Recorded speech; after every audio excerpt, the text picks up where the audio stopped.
Welcome back to our channel the magnificent brain. आज हम एक नए टॉपिक के साथ हाजिर हुए हैं जिसमें हम लोग डिटेल से वीडियो को देखेंगे। और आज का हमारा जो टॉपिक है कार्बन डेटिंग प्रणाली।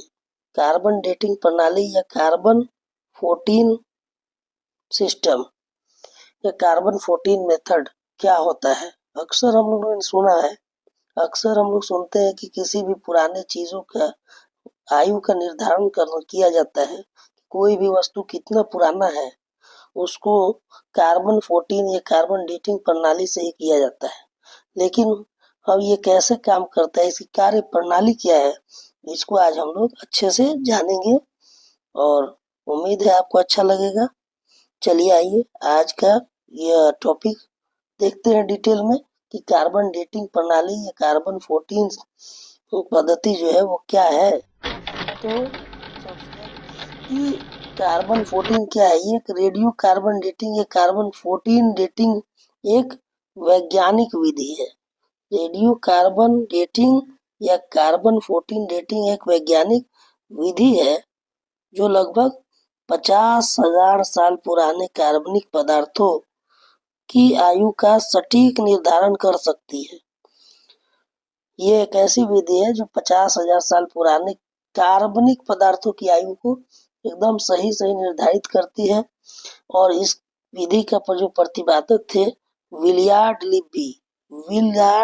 लिब्बी द्वारा शिकागो विश्वविद्यालय में 1940 के दशक के अंत में पहली बार विकसित की गई यह तकनीक कार्बन 14 आइसोटोप के क्षय पर आधारित है।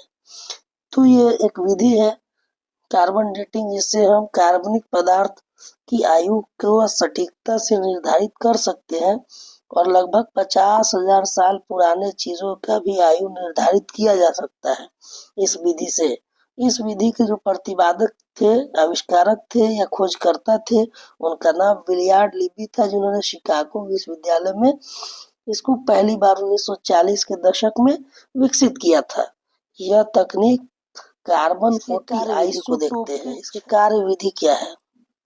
कार्य विधि कार्बन 14 पद्धति एक वैज्ञानिक तकनीक है जिसका उपयोग कार्बनिक पदार्थों की आयु निर्धारण करने के लिए किया जाता है। यह तकनीक इस सिद्धांत पर आधारित है कि किसी जीवित चीज के कार्बन 14 नामक एक रेडियोधर्मी आइसोटोप होता है।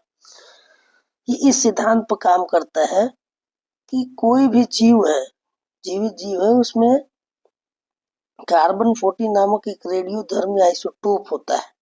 जब कोई जीव मर जाता है तो उसमें मौजूद कार्बन 14 का क्षय शुरू हो जाता है।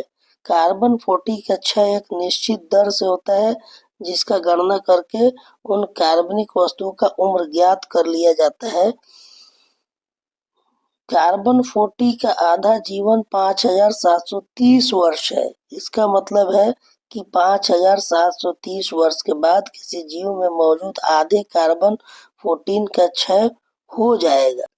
तो कार्बन 14 किस तरह से कार्य करता है ये हम जानते हैं कि कोई अगर जीवित जीव है तो अपने जीवन काल में वो कार्बन 40 आइसोटोप का अवशोषण करता है।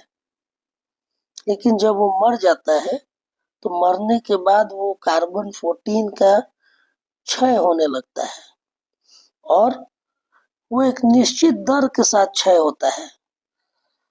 जैसे कि इसमें बताया गया है कि अगर कार्बन 14 का अगर 50% क्षय हो गया, 50 आधा अपना जीवन क्षय कर चुका है, तो उसका उम्र माना जाएगा कि 5,730 वर्ष है।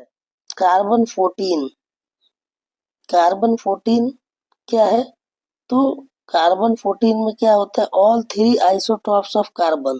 कार्बन के 3 आइसोटॉप है जिसमें कॉमन है C12, रेयर है C13 एंड रेडियो एक्टिव जो तत्व है वो C14 है।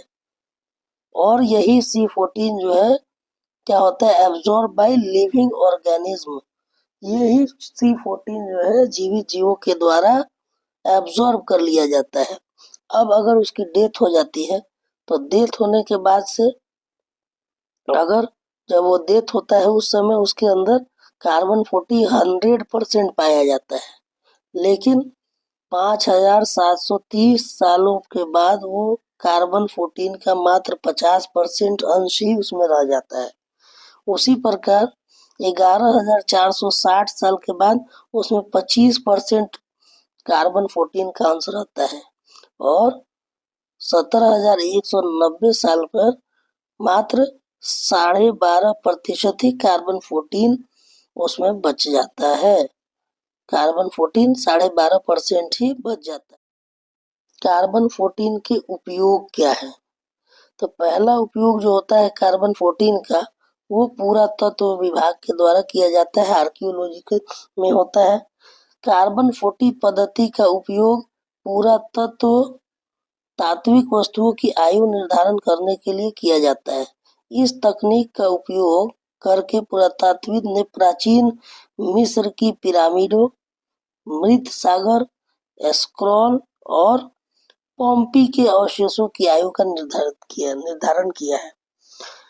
तो पुरातत्व विभाग के द्वारा पुराने चीजों की उम्र को जानने के लिए कार्बन 14 का इस्तेमाल किया जाता है। उसी तरह से जीव विज्ञान में भी इसका विशेष प्रयोग होता है। कैसे होता है कि कार्बन 14 पद्धति का उपयोग जीवों की आयु निर्धारित करने के लिए किया जाता है। इस तकनीक का उपयोग करके वैज्ञानिकों ने पेड़ों, जानवरों और जीवाश्मों की आयु निर्धारित की है। जीव विज्ञान में क्या होता है कि इस तकनीक के माध्यम से पेड़ों का, जानवरों का और जीवाश्मों का आयु निर्धारित किया जाता है। उसी तरह से इसका उपयोग पर्यावरण विज्ञान में भी होता है। कार्बन 14 पद्धति का उपयोग कार्बन चक्र का अध्ययन करने के लिए किया जाता है। इस तकनीक का उपयोग करके वैज्ञानिकों ने वायुमंडल में कार्बन डाइऑक्साइड की मात्रा में परिवर्तन का अध्ययन किया है। यानी कार्बन 14 का प्रयोग पर्यावरण वैज्ञानिक कार्बन डाइऑक्साइड की मात्रा में परिवर्तन का अध्ययन करने के लिए करते हैं। अगली कि इसकी सीमाएं क्या है, लिमिटेशन क्या है? तो कार्बन 14 पद्धति कुछ सीमाएं हैं, कुछ लिमिटेशन है। यह तकनीक केवल 50,000 वर्षों से कम आयु के कार्बनिक पदार्थों की आयु निर्धारित करने के लिए उपयोगी है। पहला लिमिटेशन ये है कि ये पद्धति सिर्फ 50,000 वर्षों के से कम आयु के कार्बनिक पदार्थ की आयु को ही निर्धारित करने में सक्षम है। इसके अलावा एक और लिमिटेशन क्या है, यह तकनीक उन कार्बनिक पदार्थों की आयु निर्धारित करने के लिए उपयोगी नहीं है जो दूषित हो गए हैं। ऐसे पदार्थ जिनमें कार्बनिक पदार्थ जो है वो दूषित हो गया है, उसका भी इस पद्धति से आयु निर्धारित नहीं किया जा सकता है। तीसरा है कि निर्जीव चीजों की आयु निर्धारित करने के लिए कार्बन डेटिंग पद्धति का उपयोग नहीं किया जा सकता है, क्योंकि निर्जीव चीजों में कार्बन की मात्रा, बहुत सारे निर्जीव चीजों में कार्बन की मात्रा नहीं पाई जाती है, इसलिए कार्बन डेटिंग से उसका उम्र निर्धारित नहीं हो सकता है। 50,000 वर्ष से अधिक पुरानी चीजों की आयु कार्बन डेटिंग के माध्यम से नहीं आंकी जा सकती है। 50,000 से पुरानी अगर उम्र हो गई है किसी चीज की, तो कार्बन डेटिंग के माध्यम से इसे नहीं आंका जा सकता है कि कितना पड़ता है। निष्कर्ष है कि कार्बन 14 पद्धति एक महत्वपूर्ण वैज्ञानिक तकनीक है, जिसका उपयोग विभिन्न प्रकार के कार्बनिक पदार्थों की आयु निर्धारित करने के लिए किया जाता है। मतलब ये तकनीक बहुत ही महत्वपूर्ण है, क्योंकि 50,000 वर्ष तक की चीजों की आयु का निर्धारण आसानी से इस तकनीक से किया जाता है। इस तकनीक का अधिकतम उपयोग पुरातत्व में, जीव विज्ञान में और पर्यावरण विज्ञान के क्षेत्र में होता है। यानी इसका महत्वपूर्ण योगदान पुरातत्व विभाग, जीव विज्ञान और पर्यावरण विज्ञान में अधिक है। अब इससे पता चलता है कि कार्बन 14 जो है हमारे इतिहास को जानने के लिए या पर्यावरण के लिए और जीव विज्ञान में कितना महत्व रखता है। तो आज आपने देखा कार्बन 14 क्या है, इसका उपयोग किस प्रकार किया जा सकता है और कैसे ये काम करता है, इसकी सीमाएं क्या है, सभी चीजों को हमने विस्तार से जाना। आशा है, उम्मीद है आपको अच्छा लगा हो। अगर अच्छा लगा है तो हमारे इस चैनल को लाइक कीजिए, सब्सक्राइब कीजिए और हमारे इस चैनल से जुड़े रहिए। तब तक के लिए धन्यवाद। Thank you for watching.